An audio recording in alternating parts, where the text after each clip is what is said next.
Olá, hoje a gente vai mergulhar numa tecnologia que está literalmente mudando o jogo numa das culturas agrícolas mais importantes do mundo. Estamos falando do Agro-CTT 4.0, uma inteligência artificial que se tornou uma espécie de cérebro por trás da gigantesca operação de colheita da cana-de-açúcar.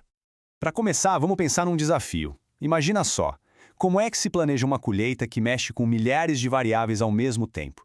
E não é só agricultura não, é indústria, é logística, tudo junto. E para a gente ter uma ideia do tamanho disso, só aqui no Brasil, são mais ou menos umas 350 usinas de cana. E olha, cada uma delas, todo santo ano, encara esse desafio gigantesco de planejamento. Então, não é só sobre plantar e colher, né? É um jogo de estratégia, um quebra-cabeça bilionário de altíssimo risco, onde cada decisão, cada pecinha que se mexe, pode ter um impacto financeiro e operacional gigante. E por décadas, as formas de resolver esse quebra-cabeça, elas foram esticadas até o limite. Os métodos tradicionais simplesmente não davam mais conta, o que acabava gerando uma baita dor de cabeça operacional. E quais eram esses problemas? Primeiro, uma precisão muito baixa no planejamento anual da safra. Depois, a frota, distribuída de um jeito longe do ideal. Faltava uma análise quantitativa, sabe, com números de verdade, para apoiar as decisões. E era super difícil juntar os dados da agricultura, da indústria e até do clima. E o pior de tudo, nenhuma previsibilidade do impacto econômico das escolhas. Isso se resume a uma frase que diz tudo. O planejamento era fragmentado.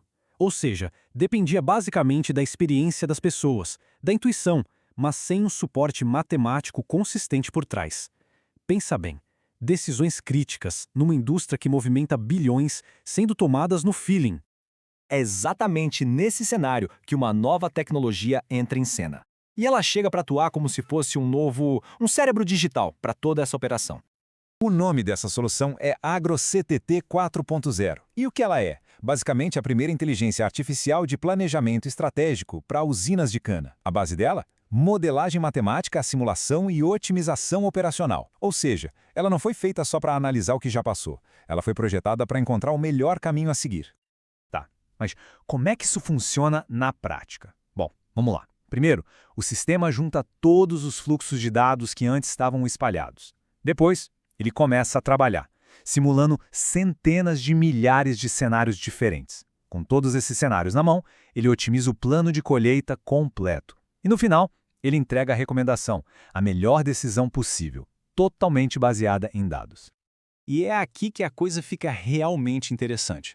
Porque isso que a gente está vendo não é só uma ferramenta nova, é uma mudança de paradigma, uma virada de chave na forma de tomar decisões em toda a indústria.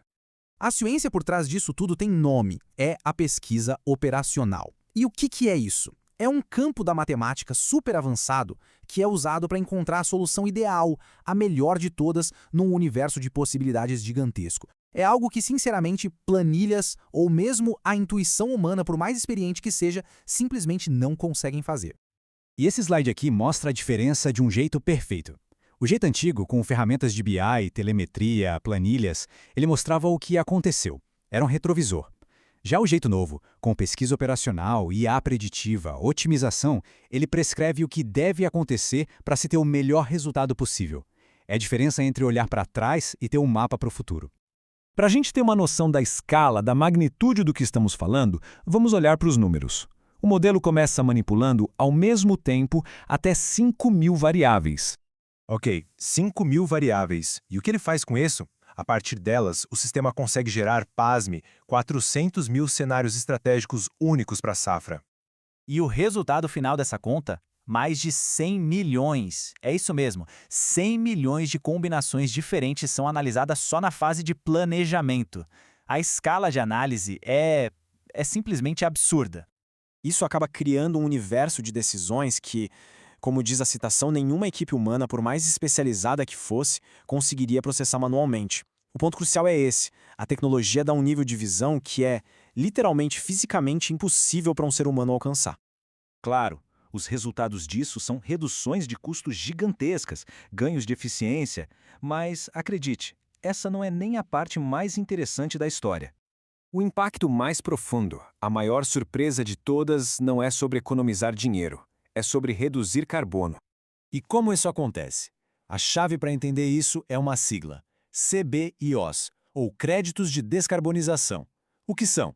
Pensa neles como ativos financeiros que os produtores de biocombustíveis ganham por reduzir a emissão de gases de efeito estufa. A lógica é simples. Mais eficiência significa menos emissões, e menos emissões significa mais CBIOs.